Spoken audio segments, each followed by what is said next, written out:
पर आबकारी विभाग की बड़ी कार्रवाई देखने को मिली है। 3 जगहों पर आबकारी विभाग की टीम ने एक्शन लिया। अमिता कासा होटल और साथ ही होटल द हाइव, कर्कश होटल पर, यानी कि 3 होटल्स पर यह एक्शन हुआ है। मालवीय नगर में कर्कश होटल में बिना लाइसेंस संचालित होते बार मिले।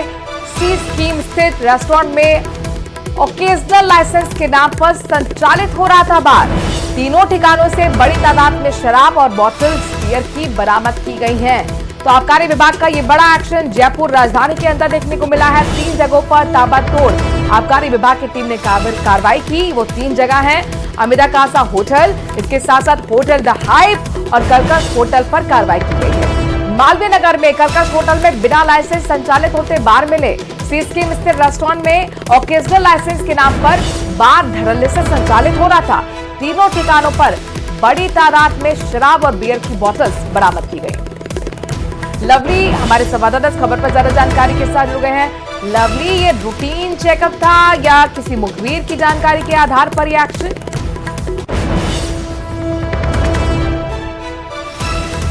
लवली, आपको ऑडियो मिल रहा है? लवली का रुख करेंगे, लेकिन इस बीच बड़ी खबर आपको राजधानी जयपुर से दिखा रहे हैं, जहां पर आबकारी विभाग पूरी तरह से एक्शन मोड में नजर आया है। ताबड़तोड़ 3 जगहों पर कार्रवाई की गई। 3 होटल्स हैं ये, जिसमें एक नाम आ रहा है अमिता कासा होटल का, इसके साथ साथ होटल द हाइव और कर्कश होटल। इन तीनों पर ताबड़तोड़ कार्रवाई करते हुए कर्कश होटल में तो बताया जा रहा है कि लाइसेंस संचालित होते हुए बार मिला है। इसके साथ साथ शराब और बॉटल्स बियर की तीनों ठिकानों से जब्त की गई है। लवली हमारे संवाददाता इस खबर पर ज्यादा जानकारी के साथ जुड़ गए।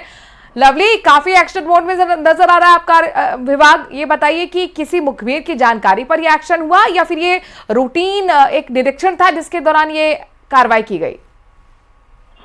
रूटीन निरीक्षण के दौरान ये पूरी कार्रवाई को अंजाम दिया गया है। जयपुर शहर के अलग अलग होटल्स, क्लब और बार्स की जो जांच है वो कल देर रात तक चलती रही और कल सुबह तक ये जांच की कार्रवाई जो है वो पूरी की गई है, जिसमें एक होटल ऐसा मिला है जहां पर बिना बार के लाइसेंस के ही एक अघोषित रूप से घोषित बार जो है वो वहां पर संचालित किया जा रहा था, जिसमें बड़ी तादाद में बियर्स की बोतल, विस्की, स्कॉच, वाइन्स और तमाम तरह के जो प्रोडक्ट जो अल्कोहल से रिलेटेड हैं, जो कि एक्साइज पॉलिसी के अधीन आते हैं, लेकिन लाइसेंस के बिना ही वहां पर इन्हें परोसा जा रहा था। इन तमाम पूरे माल को जब्त करने के साथ साथ ही जो 4 वहां के मैनेजर और संचालक हैं उन्हें गिरफ्तार करने की कार्रवाई जो है वो भी एक्साइज डिपार्टमेंट की ओर से की गई है। इसके साथ में 2 अन्य रेस्टोरेंट जो कि फैमिली रेस्टोरेंट हैं, जहां पर ओकेशनल लाइसेंस के नाम पर जो है पार्टी कराई जा रही थी, लेकिन ओकेशनल लाइसेंस की जो लिमिट है 45 लाइसेंस की, वो लिमिट वो क्रॉस कर चुके थे। तो ऐसे में वहां हिदायत देकर के भी वहां चालान की कार्रवाई की गई और बाकी जो एक्स्ट्रा माल था उसे जब्त जो करने की कार्रवाई जो है वो की गई है। जुर्माना भी लवली लगाया गया है, चालान की कार्रवाई तो की गई आप बता रहे हैं, और क्या आगे भी इस तरीके का निरीक्षण जारी रहने वाला है? किस तरह का हड़कंप?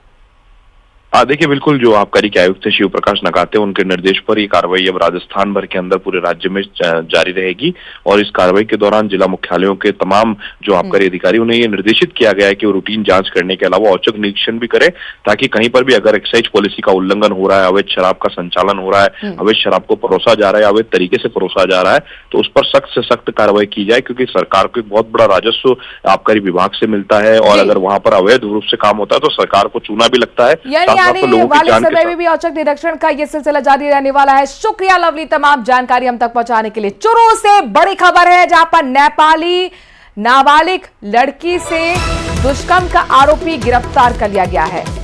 डीएसपी टीम ने 31 साल के आरोपी कर्ण को गिरफ्तार किया है। 13 साल के नाबालिग दुष्कर्म के बाद प्रेग्नेंट हो गई थी। गर्भवती होने के बाद वारदात का खुलासा हुआ था। आरोपी कर्ण का पीड़ित के घर आना जाना था। पीड़िता को बेला फुसलाकर वारदात को अंजाम दिया गया था। मनोज शर्मा हमारे संवाददाता चुरू से इस खबर पर ज्यादा जानकारी के साथ जुड़ गए। मनोज, कैसे पहुंची आरोपी तक पुलिस?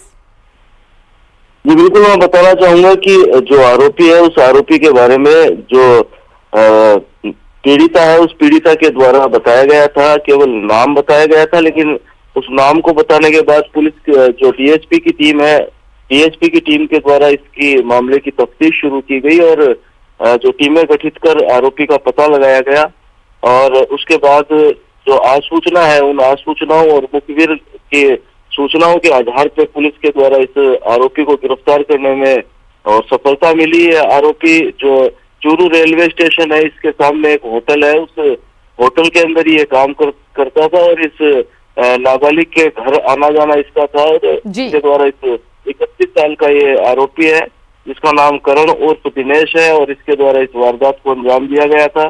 जो नाबालिग है उसको बहला फुसला कर ये जंगलों में ले गया जी। जहाँ इसने इस वारदात को अंजाम दिया, जिसके बाद मुकदमा दर्ज तब हुआ जबकि चलिए, बहुत नाबालिग है वो बहुत शुक्रिया प्रेग्नेंट हो गई। तमाम जान